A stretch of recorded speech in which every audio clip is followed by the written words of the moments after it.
नमस्कार मित्रों, आप सभी का लॉजिकल सनातन ज्ञान चैनल में स्वागत है। जैसा कि आप सभी जानते हैं कि मेरे आत्मावलोकन और योग ग्रुप के कई खंड हैं, लगभग 10 खंड हैं और भी ग्रुप में चर्चा होती रहती है। तो सबसे पहले तो लोग ये प्रयास करते हैं, कोई प्रश्न पूछते पर बोलते हैं विपुल जी इसी ग्रुप में आप लिख करके मतलब व्हाट्सएप पर या इस सब पे चर्चा कीजिए। तो मित्रों, यहाँ पर मैं निवेदन करना चाहता हूँ कि लिखने में अभी मुझे रुचि नहीं रह गई, अभी लिखने में आनंद नहीं आता है। क्योंकि एक मतलब मैं बहुत अधिक बुढ़ा तो नहीं हूँ, खाली 61 साल का हूँ अभी। लेकिन क्या है कि एक अवस्था होती है, क्योंकि बहुत लिखा, मतलब 10 किताबें कविता की छप गई, 15 से ऊपर लेख छप गए हैं और मेरे ब्लॉग Free-Dhyan.blogspot पर 550 लेख लिखे हुए हैं। अभी कितना लिखूं। एक तरीके से वो जो क्रिया रूपी लेखन था वो समाप्त हो गया अभी। तो अभी लेकिन मुझे सनातन की सेवा करनी है, मेरे जीवन का लक्ष्य है। हिंदुत्व की सही व्याख्या बतानी है लोगों को, तो उसके लिए उनका जवाब तो देना ही होगा। तो मैं क्लिप बना करके उत्तर देता हूं। आप लोगों से निवेदन करता हूं कि आप क्लिप बना करके भेजें। क्लिप से क्या होता है कि वो एक उत्तर हमेशा के लिए हो जाता है, और उससे मिलता जुलता अगर कोई प्रश्न देता है, पूछता है, अक्सर लोग पूछते रहते हैं, तो वो क्लिप मैं उनको फॉरवर्ड कर देता हूँ। इस तरीके से मतलब बार बार, क्योंकि एक ही बात को बार बार बोलो, समझाओ। भाई मैं अध्यापक तो नहीं रहा हूँ, और मुझे ऐसा लगता है कि बोलने में बहुत ऊर्जा नष्ट होती है, और मैं अभी भाई अपनी ऊर्जा को एकत्र करना चाहता हूँ। तो इसीलिए सोचता हूँ कि कम से कम में अधिक से अधिक समाज को लाभ हो जाए। इसलिए मैं आप लोगों से निवेदन करता हूँ कि आप ऑडियो में अपना क्लिप बनाकर, जिसमें अपना शहर का नाम, अपना नाम, ये सब देते हुए आप प्रश्न पूछ सकते हैं। आपको क्लिप के माध्यम से उत्तर दे दिया जाएगा। चलिए, आज एक प्रश्न आया है, इसको आप सुनिए। आदरणीय विपुल जी को मेरा सादर प्रणाम। मेरा नाम ब्रजेश प्रताप सिंह है। मैं उत्तर प्रदेश के उन्नाव जिले का रहने वाला हूँ। वर्तमान में मैं राजस्थान के अलवर जिले में हूँ। मुझे एक मार्गदर्शन देने की कृपा करें कि मेरे कुल के इष्ट देव श्री शिव जी हैं। मैं शिव जी, राम जी, कृष्ण जी, माँ दुर्गा जी और हनुमान जी सबकी पूजा करता हूँ। लेकिन मुझे स्वप्न में अक्सर श्री कृष्ण जी या श्री नारायण जी अक्सर दिखाई देते हैं। कभी मैं हरे राम हरे कृष्णा का जाप कर रहा हूँ, तो कभी भगवान श्री कृष्ण जी से अपने भक्त प्रदान करने के लिए उनसे प्रार्थना कर रहा हूँ, रो रहा हूँ कि अपनी भक्ति कब प्रदान करोगे। तो कभी श्री नारायण जी के चतुर्भुज रूप का दर्शन कर रहा हूँ, उनकी स्तुति कर रहा हूँ। इस तरह के स्वप्न मुझे अक्सर दिखाई देते हैं, जबकि मेरे इष्ट देव श्री शिव जी हैं। तो इन सब स्वप्नों का क्या अर्थ है, क्या संदेश मुझे स्वप्न के माध्यम से भगवान देना चाह रहे हैं, कृपया बताने का कष्ट करें। जय श्री राम। जी ब्रजेश जी, आपको प्रश्न हेतु धन्यवाद। देखिए, आपके इस जो स्थिति है, इसके 3-4 कारण समझ में आ सकते हैं। इनमें कौन सा कारण है, ये आपसे अच्छा कोई नहीं जानता है। सबसे पहला कारण तो ये है कि आप स्थिर नहीं हैं। आप मन में अभी शांति प्राप्त नहीं कर पाए हैं, क्योंकि ये जो देव होते हैं, ये विभिन्न शक्तियों के रूपों को व्यक्त करने हेतु मानव ने ही उनको एक तरह से आराधना और प्रार्थना के द्वारा निर्मित किया है, ये आप समझ लीजिए। और बहुत से जो हमारे पंच देव हैं, उनमें बाध्यता होती है, जैसे कि शिव या शक्ति माँ दुर्गा जगदम्बा, ये मानव रूप में जन्म नहीं लेते हैं। ये अपनी शक्ति के द्वारा दूसरे को प्रेरित करते हैं, क्योंकि जगत के पालन का कार्य विष्णु का है। तो इसलिए श्री कृष्ण या विष्णु यही मानव के रूप में अवतार लेके लोगों को समझाते रहते हैं। हालांकि लोग कहते हैं कि फलाने, जैसे आदि गुरु शंकराचार्य तलंग में शिव के अवतार नहीं थे, उनके अंशावतार थे, पूरे अवतार नहीं थे। पूरा अवतार 8 कला से ऊपर, क्योंकि 8 कला का निर्माण, 8 कला तक, यानी जो 6 से 8 कला मानव होता है, 4 से 6 जानवर होता है, 2 से 4 पक्षी, उससे नीचे कीड़े पेड़ इत्यादि होते हैं, और 8 से 10 जो होता है कला वो सिद्ध पुरुष होते हैं, 10 से 12 समर्थ गुरु होते हैं, 12 से 14 अंशावतार होते हैं, और 14 से 16 पूर्ण अवतार कहे जाते हैं, श्री कृष्ण पूर्ण अवतार। तो इस कारण से आप देखेंगे कि जो जैसे बजरंगबली बाबा अंशावतार हैं, आप किसी भी देव की पूजा करें, सबसे बड़ा कारण तो यही है, तो आपकी सहायता भगवान श्री कृष्ण करते हैं। कई मेरे पास ऐसे केस आए, माँ दुर्गा की आराधना करते श्री कृष्ण के दर्शन हो गए। और मैंने भी बचपन में, जैसे सभी हिंदू करते हैं, श्री कृष्ण का नवरात्रि फास्ट रखना, लेकिन श्री कृष्ण अचानक ही आ करके लीला दिखा गए, और हमारा ब्लॉग बनाने का क्रेडिट और सचल मन वैज्ञानिक ध्यान विधि बनाने का क्रेडिट भी श्री कृष्ण का ही है। मतलब कभी अलग से उनको मैंने नहीं कहा, मैं तो शुरू से शक्ति की आराधना, माँ जगदम्बे की आराधना करता था, लेकिन श्री कृष्ण भी लीला दिखाते रहते हैं, अभी भी दिखाते हैं। तो श्री कृष्ण और ये नहीं, बजरंगबली बाबा ने बहुत सहायता की है।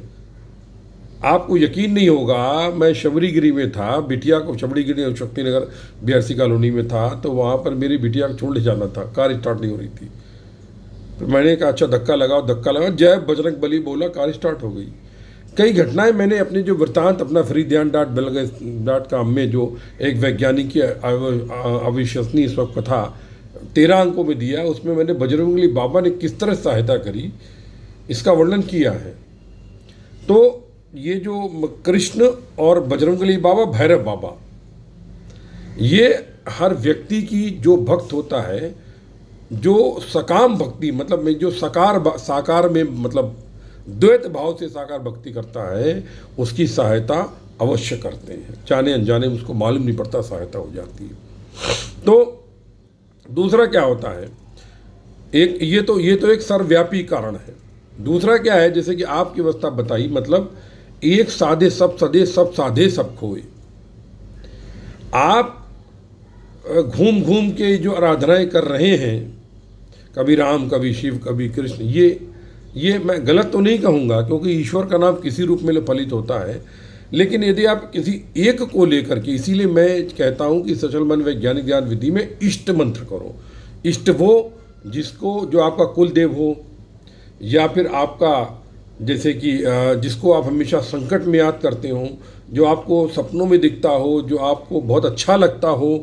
क्योंकि क्या होता है, युगों से आराधनाएं करते आ रहे हैं विभिन्न रूपों की, तो किसी एक रूप की आराधना हमने अधिक करी होगी, तो बचपन से हमें उसके प्रति लगाव हो जाता है, हमें उसी की आराधना। देखिए, हालांकि है तो सभी शक्तियां एक, लेकिन वो एक अवस्था के बाद एक है आपके लिए अनेक अनेकी हैं, अनेकता में एकता है उनमें, लेकिन है यथार्थ में अनेक, लेकिन अंत उनका एक है। वो तो भाई परम ब्रह्म परमेश्वर जो निराकार सगुण ऊर्जा है, वही है जिसे परम ब्रह्म बोलते हैं।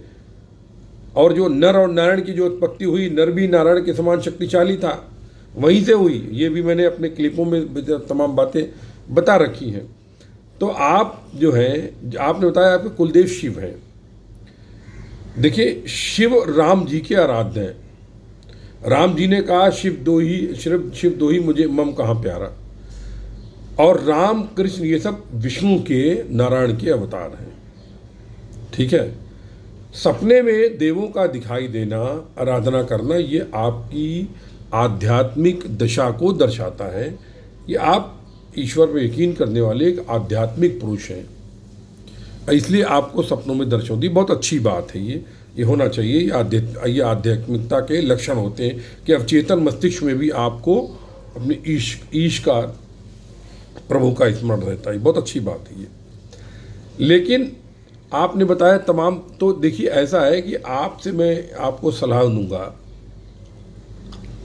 कि आप कोई एक इष्ट अपना चुनिए, एक इष्ट, और जो और लोगों के तमाम जाप कर रहे हैं वो मतलब उनके हिस्से के भी उसी इष्ट के कीजिए।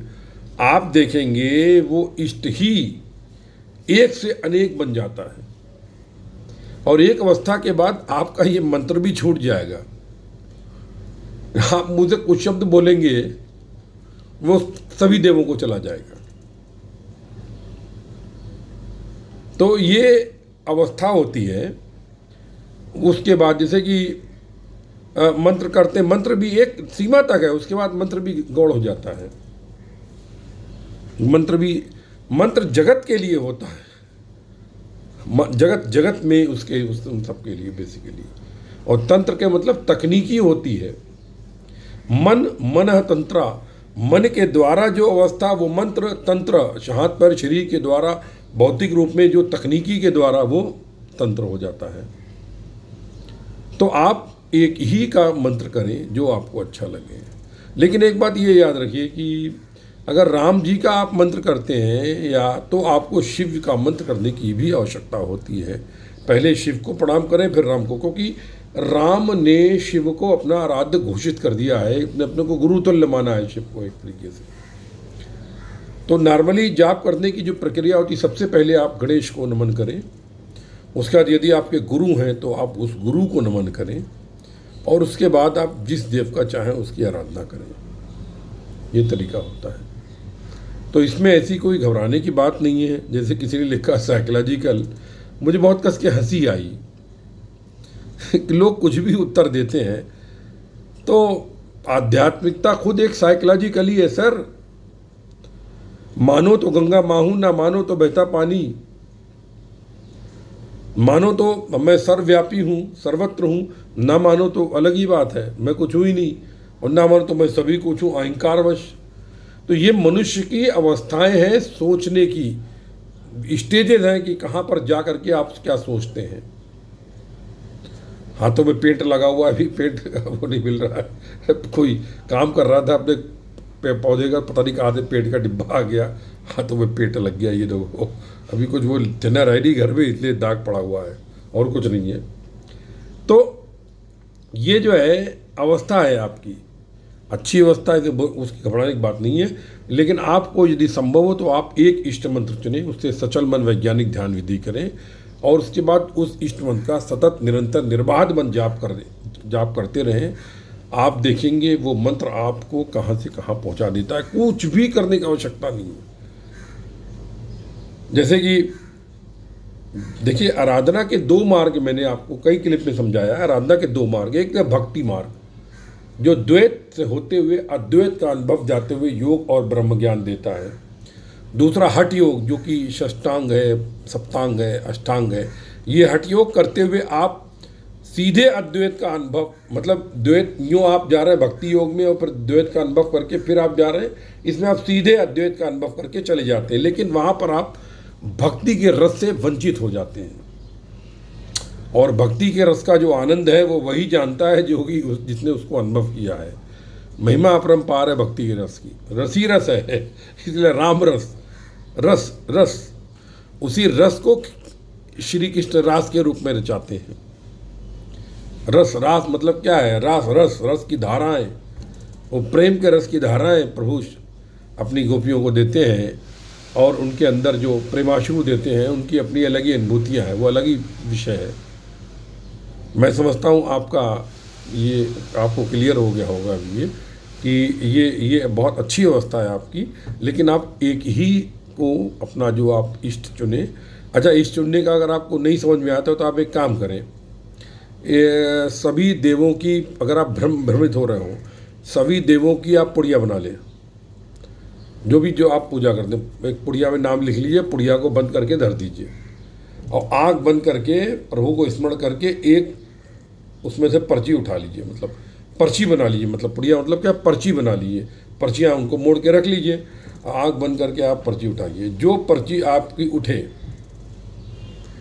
समझ लीजिए वो आपका इष्ट मंत्र है, उससे आप चालू हो जाइए। है तो सब एक ही, नाम अनेक है। अच्छा, एक ने और बात वहाँ पर कही कि देखिए, हनुमान जी जो है वो परम ब्रह्म नहीं है, वो शिव के अंशावतार कहे जाते हैं, भक्त शिरोमणि कहे जाते हैं। और वास्तव में हनुमान जी जगत को भक्ति की परिभाषा समझाने के लिए प्रकट हुए हैं, इसलिए सदैव भक्तों की सहायता करते रहते हैं। हालांकि सामर्थ्य उनमें बहुत है, क्योंकि उनको अष्टवर नवनिधि के दाता असवर दीन जानकी माता, जानकी साक्षात जगदम्बा ने उनको आशीर्वाद दिया, तो उनको असीम है, क्योंकि शिव के अंश अवतार है, भक्ति की परम सीमा है। और क्योंकि वो परम भक्त है, इसके उनके अधीन राम उनके अधीन है एक तरीके से। तो ये आप समझिए। अच्छा, इसके विषय में मैंने एक क्लिप और डाली, वो आप फिर से समझ लीजिए कि जो निराकार सगुण ऊर्जा है वो है परम ब्रह्म। उस ऊर्जा का दृश्य निराकार रूप मतलब ज्योतिर्मय रूप वो ईश्वर, और जो उस शक्ति का साकार रूप जिसको कि मनुष्य ने अपनी आराधनाओं के द्वारा विभिन्न रूपों में ढाला, जो जग को चला रहा है वो भगवान। और फिर विभिन्न शक्तियों के जो देते हैं आपको कुछ भी, वो देवता, वो 33 प्रकार के देवता जो आपको 12 आपको जीवन देते हैं, 11 विनाश करते हैं, 8 जगत में आपको विस्तार देते हैं वसु के रूप में, और 2 आपके अश्वनी कुमार जो आपके निरोगी होने को, रोग और निरोग को देखते हैं, वो देवता। इन्हीं शब्दों के साथ आप सभी के हृदय में उपस्थित परम ब्रह्म को नमस्कार करता हूँ। जय गुरुदेव, जय महाकाली, सर्वस्व ब्रह्म सर्वत्र ब्रह्म।